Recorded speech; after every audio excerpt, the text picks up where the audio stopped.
Good morning everybody, welcome to dreamer vlog day 131। So आज हामी train गर्नेछौँ legs at home. So दिनको सुरुवात गऱ्यो हामीले एक कप ब्ल्याक कफी पिएर।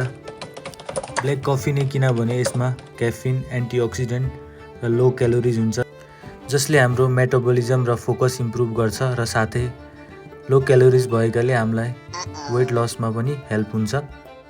आजको हाम्रो प्री वर्कआउट मिल थियो आलमोन्ड एन्ड चना बोइल। वर्कआउटको सुरुवात गऱ्यो हामीले स्किपिङ गरेर।